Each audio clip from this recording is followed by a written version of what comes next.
भावों की उत्पत्ति, ये 10 बातें प्रधान होती हैं। आपके अंदर 6 भाव आ रहे हैं या बुरे भाव आ रहे हैं तो उनमें ये 10 बातें प्रधान हैं।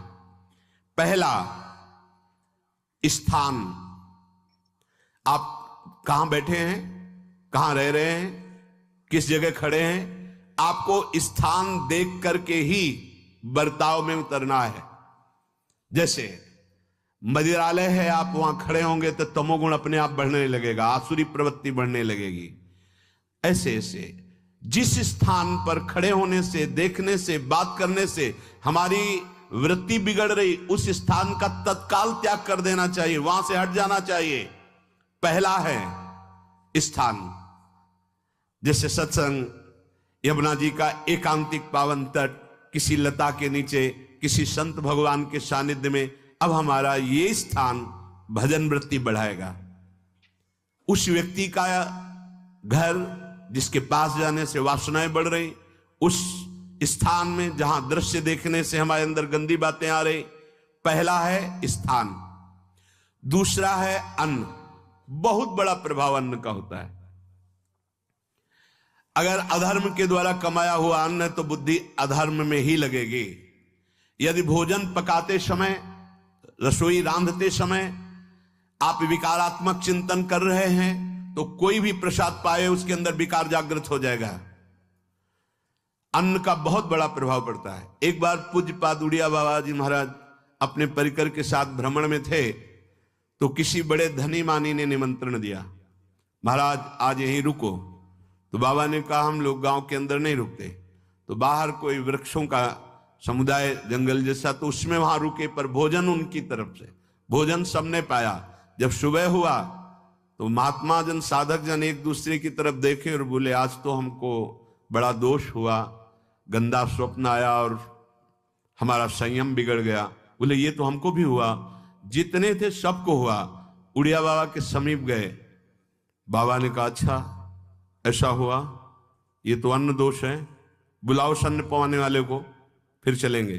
बुलाया और बाबा ने कहा बिल्कुल सत्य बोलना, नहीं तो आप जानते हो इतने महात्माओं के संयम को आपने भ्रष्ट कर दिया, सत्य बोलना क्या बात थी। तो उनका महाराज संतान नहीं हो रही थी, सुना था आप बहुत सिद्ध महापुरुष हैं तो आपके परिकर को इसीलिए पवाया, अंदर काम भाव था कि हमारे कामना थी कि संतान उत्पन्न हो, वैसे ही चिंतन करते हुए बनाया ऐसे। बोले सबका संयम नष्ट कर दिया, होश में, नरक जाने वाली बात मत सोचो।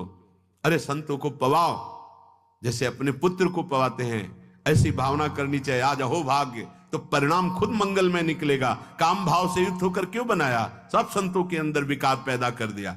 अन्न का प्रभाव पड़ता है, हम जैसा अन्न पाते हैं वैसा। कई बार सुनाया है, सिद्ध महापुरुष पूज्य प्रातः स्मरण श्री बलराम दास जी महाराज झाड़ू मंडल के, यमुना के पावन तट पर ही है, रासमंडल के पास ही, वो अपने एक लता के नीचे बैठे हुए भगवत चिंतन कर रहे थे।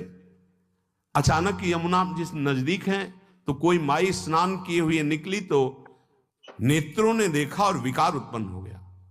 वयोवृद्ध सिद्ध महापुरुष, उन्होंने कहा आप तो इस शरीर को नष्ट कर दूंगा। शिष्यों ने कहा महाराज ऐसा क्यों? बोले किसी माता के शरीर को देखकर हमारे अंदर विकार क्यों आ गया? ऐसा नहीं, आज तक कभी नहीं हुआ, ऐसा क्यों हुआ? उनका महाराज आपस में सब शिष्यों ने कि कुछ ना कुछ तो खान पान में गड़बड़ी हो गई, तभी ऐसा हुआ। बाबा आज परिक्रमा करते हैं वृंदावन की, बाद में आप जो आदेश करेंगे जैसा करेंगे, पहले परिक्रमा। वृंदावन की परिक्रमा का बहुत बड़ा प्रभाव, जब कभी मन आपका ऐसा विक्षिप्त हो, परेशान हो, तत्काल परिक्रमा प्रारंभ कर देना, नाम जप करते हुए। आप देखना परिक्रमा पूरी होते होते शांति हो जाएगी। बाबा ने खूब नाम कीर्तन करते हुए शिष्यों के साथ परिक्रमा दी, मन का विकार शांत हो गया। उनका ऐसा कैसे हो सकता है कि हमारे अंदर विकार आ गया? ये बड़ी सूक्ष्मता का विषय है। कल प्रसाद कहां से आया था? तो उस समय लाडले गोविंद देव जी महाराज यहीं विराजमान थे वृंदावन में। बोले तो ठाकुर गोविंद देव जी का प्रसाद आया था। लकुट उठाई, गए हो तो भगवत स्वरूप तस्मित तज्जने भेदा भावात, भगवान और भगवान के ऐसे जनों में भेद नहीं होता, वो भगवत स्वरूप होते हैं। गए और कहा बताओ, आपका प्रसाद न पावे तो अपराध लगे कि प्रसाद नहीं पाया, और प्रसाद पावे तो हमारे अंदर काम जागृत हो जाए, हम तो मरे ना दोनों तरफ से। तो ठाकुर जी बात कर रहे थे, दूसरों को नहीं सुनाई दे रहा था। कह रहे थे कि देखो नाराज मत हो, कलकत्ता की वैश्या थी, उसने भोग लगाया, अब उसने भोग लगाया तो हमने चख पाया, तो आपको प्रसाद का किनका लेना चाहिए? किसने कहा था कि पूरा प्रसाद पाइए? जरा किनका ले लेते हो, मधुकर ही पाते। हाँ ये बात आपकी मान, तो हमारा तो पूरा विश्व है, कोई भी भोग लगाएगा हम तो पाएंगे। और हमारे प्रसाद की निष्ठा आप सबके हृदय में, तो किनका लीजिए, पूरा मत पाइए। सोचिए, भगवद अर्पित प्रसाद और वृत्ति, भगवान ने आदेश किया किनका पाओ, माधुकरी मांग के खाओ। यहां वर्णन कर रहे, यदि हम अन्न थोड़ा भी हमारे अंदर दूषित चला गया, तो जब कभी ऐसी विकार की भावना हो, आपके अंदर विकार बन रहा है, तो खोजिए। आपने कोई दृश्य देखा है, आपने किसी से बात की है, आपने कोई ऐसा संकल्प बनाया, नहीं, तो फिर भोजन दोष आ गया। अब आज उपवास कर दो, जब तक वो वृत्ति न नष्ट हो तब तक कुछ मत पाना, जल से काम चलाना, तो एक दिन एक पहर अपने आप शांत हो जाएगा। अगर बहुत विकलता हो रही तो नाम कीर्तन शुरू कर दो, भोजन मत पाना, नाम कीर्तन शुरू, बिल्कुल शांति मिल जाएगी, बिल्कुल।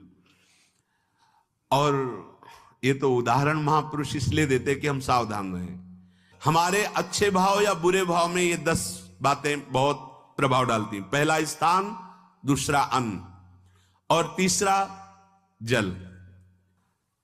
पानी भी बहुत संभाल के, नहीं आजकल तो देखो प्रायः ऐसे दांत से प्लास्टिक नोचेंगे, ऐसे पानी पिएंगे, कब भरी गई, कहां भरी गई, कैसा पानी, बड़ा देखो कैसा हमारे भजन साधन के लिए विक्षेप पैदा होता चला जा रहा है। पहले सुंदर सरोवरों का जल, मतलब 15 वर्ष तो गंगा जल ही केवल पिया है, जो आकाशवृत्ति से मिला है मिला नहीं, गंगा जल ही पिया है। कुआं का जल, फिर आया हैंडपैप का जल, अपवित्र होने लगा। हैंडपैप में जो वाशर, अगर वो कहीं चमड़े का पड़ा हुआ है तो अपवित्र जल हो गया। अब हैंडपैप का भी अंतर ध्यान स्वरूप हो गया, अब तो नहीं दिखाई देता। अब रह गया है मोटर से निकले और फिल्टर में जाए, वो मशीन जो फिल्टर करती पानी को, आरओ, उससे। अब वो जिनके पास है तो है, नहीं तो परिक्रमा लगाया हो, आपको पानी पीने को नहीं मिलेगा। देखो कैसा समय आ गया। भोजन, पहले कोई दगाबाजी भोजन में तो नहीं करता था। गांव में जब जिसके यहां दूध बेचा जाता था ना, उसको बहुत लघु दृष्टि से देखा है, गाय माए एक बराबर होती है, ये दूध बेचता है। 10-5 किलो मठा तो आप ऐसे मांग के ले सकते थे, अगर अड़ोस पड़ोस में वो मठा मिल जाएगा। जब कोई उत्सव होता, फ्री दूध 100, 200, 500 किलो पूरे गांव के सब दे देते, कोई ऐसे बेचता था। अब दूध नहीं, जब बूढ़े लोग बैठते थे कहते थे पानी बिकेगा आगे चल के। आज पानी बिक रहा है, नहीं बिक रहा, पानी बिक रहा है। हमें लगता है सबको ही पैसे से ही पानी है, वो बोतलें नीली नीली नहीं, इतनी बड़ी बड़ी बिकती, उन्हीं से पानी पिया जा रहा है। आगे और समय जल का प्रभाव पड़ता है। जैसे हम गंगा जल पीते थे, सही कहते हैं, कई कई दिन जब भोजन नहीं मिलता तो पूरी पौष्टिकता गंगा जल से मिलती थी। गंगा माता के जल से ऐसा लगता था मानो हम परम पावन अमृत पान कर रहे हैं, सारी पौष्टिकता मिलती थी।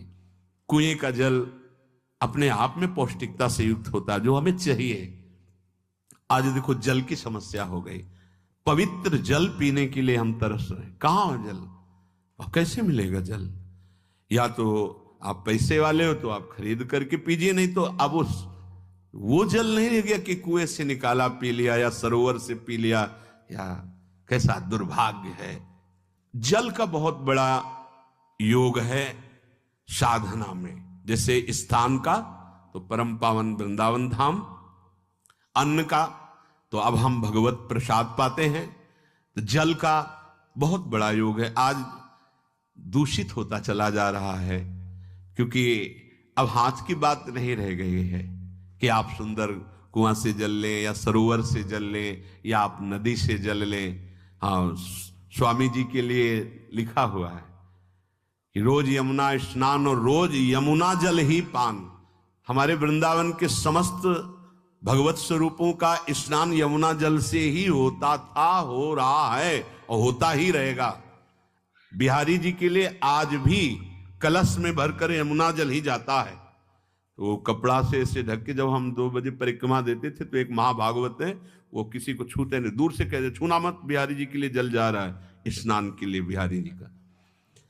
फिर चौथा है आपका परिकर, जहां पर रह रहे हैं वो समुदाय, चाहे परिवार हो या आप समुदाय, वो कैसा है, रजोगुणी है, तमोगुणी है, सतोगुणी है या त्रिगुणातीत भागवतिक है, उसका प्रभाव पड़ेगा। पांचवा है आपका पड़ोस, आसपास वाले घर, जैसा है वैसा प्रभाव पड़ेगा आपके ऊपर। पड़ोस निंदनीय है तो बंधन से युक्त होना पड़ेगा। लंका के पड़ोस में रहने के कारण अगाध महिमा वाले समुद्र को बांध दिया गया, रघुनाथ जी ने पुल बांधा और दंड देने के लिए तैयार हो गए थे सरकार, अग्निबाण संधान कर लिया था, पड़ोस के कारण ही तो ना, पड़ोसी रावण था, इसीलिए आस पड़ोस का बड़ा प्रभाव पड़ता है। फिर अगला है दृश्य, इस पे बहुत सावधानी की जरूरत है। ये मोबाइल भगवान चल गए हैं, बहुत विस्तार से चल गए हैं, अब कोई छोटा मोबाइल रखना नहीं चाहता, सब वो स्क्रीन वाला रखना चाहते, टच मोबाइल। दृश्य से बचो, बच्चों, जवानों, बूढ़ों, सबकी वृत्ति जो माया आकर्षित करती, जो दृश्य हम देखने के लिए अंदर से उल्लसित है, वो मोबाइल में सब है, चाहे भागवतिक और चाहे सांसारिक। तो भाई देख लो, गुण दोष में संसार है, अगर आप दोष ग्रहण करना चाहते हो तो दोष ले लो, गुण तो गुण। बहुत बहुत खतरनाक विषय है और बहुत लाभदायक विषय है। किसी संत की वाणी एक बार समझ में नहीं आई, अगर हम 10 बार सुने तो समझ में आ जाएगी, ये लाभदायक है। कभी कोई किसी से बात करनी, पहले जाए तो पोस्ट कार्ड चलते थे, एक कार्ड, वो 15 पैसे का इतना बड़ा वाला आता था, 25 पैसे का बंद वाला लिफाफे में आता था, नीले नीले कागज का 15 पैसे वाला कार्ड, उसमें चिट्ठी जाती थी महीनों में। कभी यहां 1 मिनट में अमेरिका से बात कर लो, कितनी बढ़िया बात हो गई। उसका दुरुपयोग ना करो। अब हमारी इतनी चंचल वृत्ति है कि दुरुपयोग करने के लिए उत्साह बढ़ जाता है। बोले अब सब काम हो गया है, अब एकांत सेवन कर रहे हैं, अंदर से सिटकिनी बंद और मोबाइल भगवान का संग शुरू। 2-4 मिनट सत्संग और अच्छे दृश्य देखे, फिर बगले में वहां सब होता है कि आप बस उसको ऑन कीजिए, फिर जो मनोरंजन शुरू होता है, फिर उपासक मिटिया मेट हो जाता है। ये बहुत सावधानी की बात कह रहे हैं। वैसे हमें लगता है यदि आपको इस बड़े कार्य वाले ना हो तो छोटा मोबाइल रखे तो अच्छा रहता है। तो इसलिए ये एक ऐसा कलयुग भगवान ने रचा है कि बचा पाना बड़ा मुश्किल है। इससे वृत्ति को बचाओ, जो बचा ले गया वो आगे साधना कर सकता है। बहुत सावधान बच्चों। हमें लगता है यदि आपका मन चंचल हो, आपके शासन में ना हो, तो स्क्रीन वाला मोबाइल अपने माता पिता को दे देना चाहिए। और हम कहते रखो, छोटा वाला रखो, कभी कोई आपत्ति विपत्ति या सूचना देनी हो, बढ़िया काम करता है। जरूरी नहीं है इतना बड़ा लेके चलना। हाँ, अगर आपको बहुत राजकीय विभाग के कार्य हैं तो बात अलग है कि कौन सी सामान कहाँ कैसे, तो वहां से वीडियो भेज रहा है, वो चेक कर रहा है, यस हाँ ठीक है अब चलाओ। अपने को क्या काम है? सत्संग अगर सुनना है तो सत्संग सुनने के अलग यंत्र आते हैं, चला दो उसमें, वो इतनी बड़ी लगती है उसमें चिप, पेन ड्राइव ऐसे लगा दो, और सत्संग सुनो, जरूरी वो दृश्य वाला रखो। यहां कह रहे दृश्य, अगर गलत दृश्य देखा तो बावरे बन जाओगे, और अच्छा दृश्य देखा तो भगवान के मार्ग के पथिक बनोगे। तो देखो, अच्छे दृश्य में भी दोष दर्शन की वृत्ति की गुंजाइश है। जैसे कोई लीला हो रही है, लीला के पात्र, जैसे हमारे ब्रजमंडल में रास लीला होती थी। वीडियो पसंद आई हो तो